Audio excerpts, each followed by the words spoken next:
Good morning. अपन पढ़ रहे हैं विश्व परिवहन एवं संचार। इसके अंदर परिवहन के अंदर अपना पहला टॉपिक चल रहा है सड़क परिवहन। सड़क परिवहन में अपन पढ़ रहे हैं भारतीय सड़कों के प्रकार। क्या पढ़ रहे हैं? भारतीय सड़कों के प्रकार, जिसके अंदर अपन ने पढ़ा स्वर्णिम चतुर्भुज योजना। स्वर्णिम चतुर्भुज योजना के बाद में नेशनल हाईवे, राज्य राजमार्ग, जिला सड़कें, ग्रामीण सड़कें, सीमांत सड़कें, ये अपनी कंप्लीट हो गई थी। एक बार पुनः इन पर दृष्टिपात करते हैं कि आपकी नेशनल हाईवे कौन सी होती है, राज्य राजमार्ग कौन से होते हैं, उनसे संबंधित। नेशनल हाईवे की बात करें तो देश की राजधानी को राज्यों की राजधानी से जोड़ते हुए जो सड़कें बनाई गई है वो राष्ट्रीय राजमार्ग अर्थात नेशनल हाईवे कहलाती है। और राज्यों की राजधानी को जिला मुख्यालय से जोड़ते हुए जो सड़कें बनाई गई है वो आपकी राज्य राजमार्ग कहलाती है। जिला मुख्यालय को तहसील मुख्यालय से जोड़ते हुए जो सड़कें बनाई गई है वो जिला सड़कें कहलाती है। और तहसील मुख्यालयों को प्रत्येक ग्राम से और एक गांव को दूसरे गांव से जोड़ते हुए जो सड़कें बनाई गई है वो आपकी ग्रामीण सड़कों में होगी। अंतरराष्ट्रीय सीमा के सारे जो सड़कें विकसित की गई है जो देश के विकास के लिए और युद्ध के समय उनका उपयोग किया जाता है वो कहलाती है आपकी सीमांत सड़कें। उसके बाद अपन ने ये भी चर्चा की थी कि सड़कें दो प्रकार की होती है, कच्ची सड़कें और पक्की सड़कें। कच्ची सड़कों का अधिकतर प्रयोग विकासशील देशों में देखने को मिलता है और विकसित देशों के अंदर आपको पक्की सड़कें देखने को मिलती है। इनके अंदर गुणवत्ता का अंतर होता है। अब अपन बात करें कि महामार्ग कौन से होते हैं। महामार्गों की बात करें विद्यार्थियों तो दूरस्थ स्थानों को जोड़ने वाली पक्की सड़कें होती है। बड़े मार्ग होती है, 80 मीटर तक चौड़ी सड़कें होती है जो दूरस्थ स्थानों को जोड़कर पक्की सड़कें बनाती है। इनका निर्माण इस प्रकार से किया जाता है कि अबाधित रूप से अर्थात जब वो यातायात एक स्थान से दूसरे स्थान पर गमन करें तो उनमें किसी प्रकार की बाधा न हो, इस प्रकार से उनका निर्माण किया जाता है, देख रेख में रखा जाता है। इसमें अलग अलग यातायात लेन होती है, छोटी गाड़ियों की चलने की अलग लाइन होती है, बड़ी गाड़ियों की चलने की अलग अलग लेन होती है। अलग जहां पर आवश्यकता होती है वहां पर पुल, फ्लाईओवर और उनका प्रयोग किया जाता है। दोहरे वाहन आसानी से आ सकते हैं और जा सकते हैं, इतनी चौड़ी सड़कें होती है। वो मार्गों से युक्त 80 मीटर चौड़ी सड़कें होती है। कितनी? 80 मीटर चौड़ी सड़कें होती है। साथ ही इसमें यह देखा जाता है कि ये प्रत्येक नगर है वो पतन से जुड़ा हुआ होना चाहिए। इनको ये ध्यान रखा जाता है कि जब मार्ग बनाया जाए तो प्रत्येक नगर है वो पतन से जुड़ सके, बंदरगाह से जुड़ सके, ताकि व्यापारिक गतिविधियां आसानी से संपन्न हो सके, देश का नगर का विकास हो सके। उसके बाद अमेरिका की बात करें तो अमेरिका के अंदर महामार्गों का उच्च घनत्व पाया जाता है। अमेरिका के अंदर संयुक्त राज्य अमेरिका सबसे ऊपर है।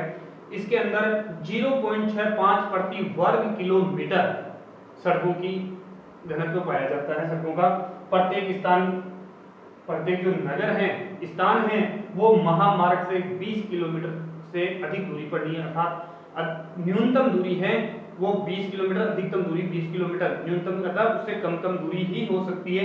उससे 20 किलोमीटर से ज्यादा दूरी पर कोई स्थान नहीं होगा। प्रत्येक नगर स्थान महामार्गों से जुड़ा होता है। 65 लाख वर्ग किलोमीटर लंबी सड़कें वहां पर अमेरिका के अंदर। विश्व की एक तिहाई सड़कें यूएसए संयुक्त राज्य अमेरिका के अंदर पाई जाती है। एक तिहाई सड़कें अर्थात सड़कों का सबसे ज्यादा जाल कहां पर है?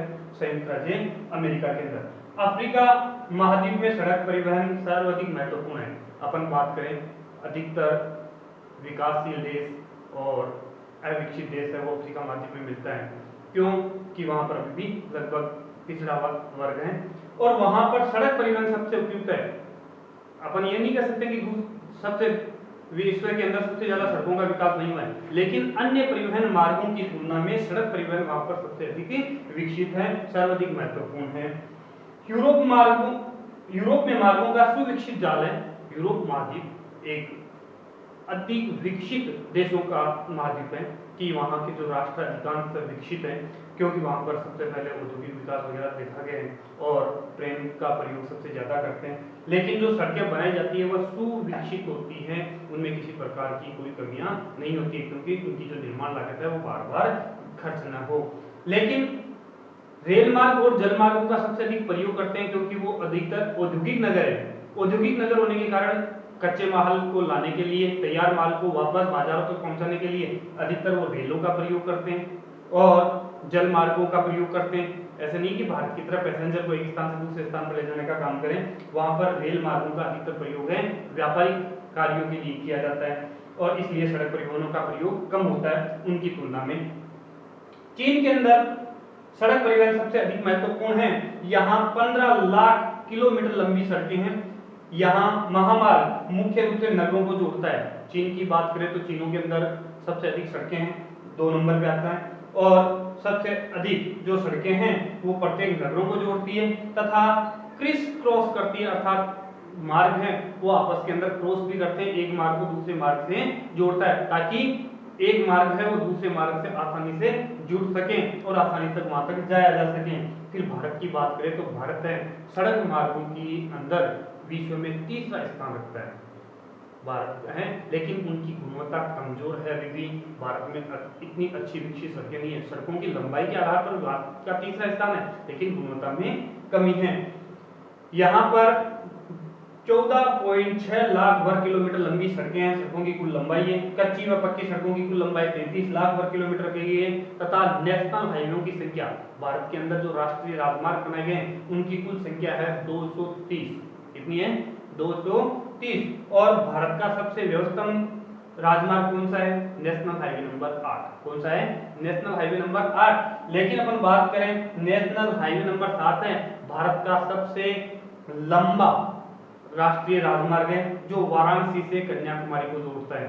छोटा क्वेश्चन बनता है यहाँ पर कि भारत का सबसे लंबा राजमार्ग कौन सा है? कौन सा है? नेशनल हाईवे नंबर 7 जो वाराणसी से कन्याकुमारी को जोड़ता है। व्यवस्था नेशनल हाईवे नंबर 8। ये हुई विद्यार्थियों बात। इसके बाद अपन बात करें कि सड़कों की विशेषताएं और सड़कों की कमियां। सबसे पहले अपन बात करते हैं विशेषता की कि सड़क परिवहन ही एक ऐसा परिवहन माध्यम है जो प्रत्येक व्यक्ति को द्वार से द्वार तक की सुविधा उपलब्ध करवाती है। कहां से कहां तक?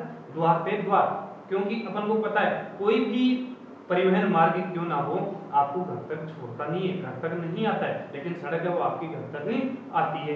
उसके बाद अपन बात करें अन्य मार्गों को जोड़ने का काम भी कौन करता है? योजक का काम कौन करता है? सड़क परिवहन। अगर आपको मान लीजिए ट्रेन रेलवे स्टेशन जाना है, एयरपोर्ट जाना है, तो सबसे पहले आप किसका प्रयोग करोगे? सड़क परिवहन का प्रयोग करेंगे। निर्माण सामग्री सर्वत्र सुलभ होती है, सर्वत्र सुलभ होती है कि ये जो निर्माण सामग्री सड़क बनाने की वो कहीं पर भी अवेलेबल हो जाती है। केवल अपन को क्या करना पड़ता है? थोड़ा सा ध्यान रखना पड़ता है कि सड़क बनाने के लिए कौन कौन सी सामग्री है, लेकिन आसानी से हर जगह मिल जाती है। रेलवे के लिए नहीं मिल पाती है, एयरपोर्ट के लिए नहीं मिल पाती है, उनका ध्यान रखा जाता है। अधिकतम परिवहन किया जाता है। आपको पता है विश्व के अंदर सबसे पहले ही सड़क परिवहन का ही विकास हुआ था और आज भी इसका ही प्रयोग सबसे ज्यादा किया जाता है। सड़क निर्माण करना आसान होता है। सड़क निर्माण आसान क्यों होता है भाई? क्योंकि इसमें पहली बात खर्च अन्य परिवहन मार्गों की तुलना में कम आता है और कहीं भी किसी भी क्षेत्र में सड़क निर्माण संभव है। मान लीजिए ऊबड़ खाबड़ है, टीबी ढाल वाला क्षेत्र है, तो वहां पर अन्य परिवहन मार्गों का विकास होना संभव नहीं है, वहां पर केवल सड़क परिवहन ही सबसे उपयुक्त रहता है। अब लेकिन आपको पता है थोड़ी बहुत कमियां भी होती हैं। वो क्या है? दुर्गम स्थानों, नदियों व नहरों तक सड़कों का निर्माण आसान नहीं है। मान लीजिए ऐसे पृथ्वी पर बहुत सारे दुर्गम स्थल है कि वहां पर जाना संभव नहीं है, तो वहां पर पहुंचने के लिए सड़क बनाना आसान नहीं होता। तो वहां पर पहुंचने के लिए किसकी जरूरत पड़ती है? वायुयान सेवाओं की जरूरत पड़ती है, अन्य जो आपके परिवहन सेवाएं हैं उनकी जरूरत पड़ती है, लेकिन सड़क परिवहन वहां के लिए उपयुक्त नहीं है। सड़कों के रख रखाव पर अधिक व्यय खर्च होता है, क्योंकि आपको पता है बार बार ये टूट जाती है। बरसात के मौसम में ज्यादातर इनको नुकसान होता है, तो क्या होता है? बार बार खर्च आता है, तो इनके रख रखाव पर अधिक खर्च आता है। तो वर्षा ऋतु में सबसे ज्यादा इसको खतरा होता है। साथ ही अपन को पता है अन्य जो परिवहन मार्ग है उसकी तुलना में दुर्घटनाएं अधिक घटित होती है।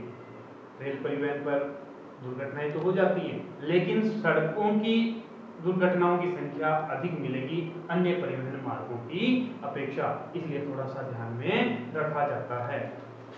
खास तौर से ये इम्पोर्टेंट है।